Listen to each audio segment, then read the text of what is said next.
Box Clever's Macbeth, and we, the team, are in our second week of rehearsals, our final week of rehearsals on this production of Macbeth. So, guys, you're all in your gear now. This is the comeback year, isn't it? That we have at the beginning. So, how do you feel? How do you feel about where we've got to, what we're doing, what you've discovered this previous week, and going into the second week? Yeah, I feel great.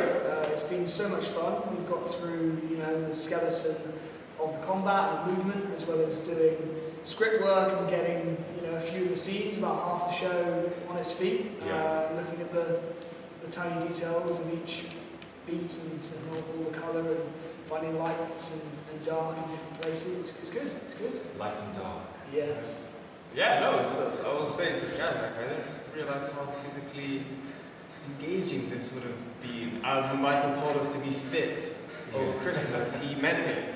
He really meant it. Like, I'm doing flips and whack-a-mole and jumping over things, but it is exciting. It's exciting. It's interesting, isn't it? Because so much of the physical stuff that we're doing feels like, well, I don't know what it feels like for you, but it feels like it makes sense of the language.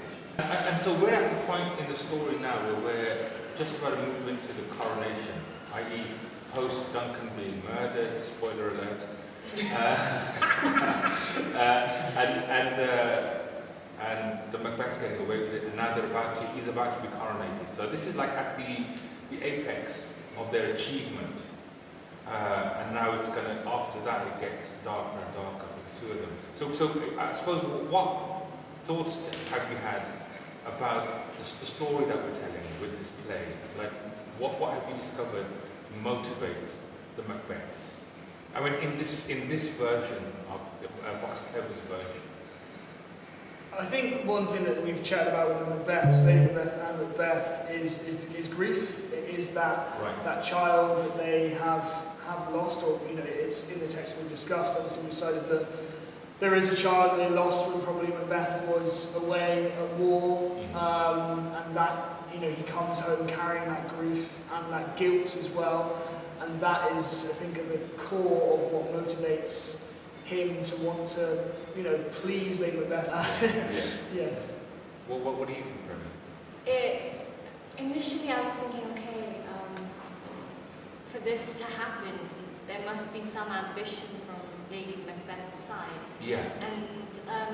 And then the more I looked into it, I just realized it's much more simpler than that. It's her love for Macbeth.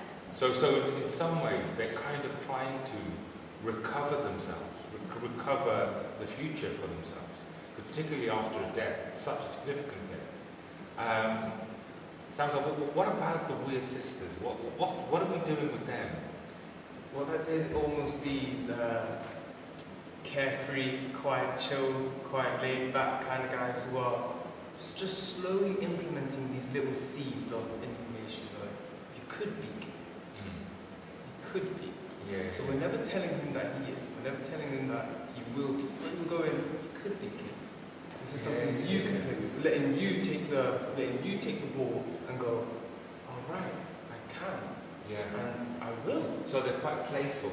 Everything that we take it. And they're giving him opportunities and ideas. And then I suppose the thing is the responsibility is yours. It's Macbeth. If he takes an idea and he runs with it, the consequences of that are going to be his. Tremendous. And how are your bodies in terms of all this comeback? Because you've had Riyadh. Because Riyadh's been coming in, hasn't he? And he's been sort of working with you. He's been in the show before. He's fight trained, and he's been training you guys up. So how are your bodies? Are your bodies okay? Yeah. Bruised. Premi's pretty bruised. Yeah. But we had our movement master Riyadh come in and teach us. Salato actually does a roly-poly. A lovely roly-poly. And Josh does this amazing, what do you call it? You like lift my body mid-air. Into the heavens. Yeah. It's amazing, isn't it? Because probably when you first saw these movies, we thought, how are we going to do this? Because it looks incredibly dangerous. And I suppose one of the biggest things for us is to make it look dangerous, but to ensure that your safety is paramount. So the audience are on the edge of their seat, but you guys are completely in control. And I suppose that's what rehearsal is about, isn't it? It's about drilling that and ensuring that your levels of skill and stamina are appropriate, that you can sell it, but actually be safe as we're doing it. I mean, this padding helps. It does help. Yeah, just punching each one. All right, guys. So final week. Let's continue. Let's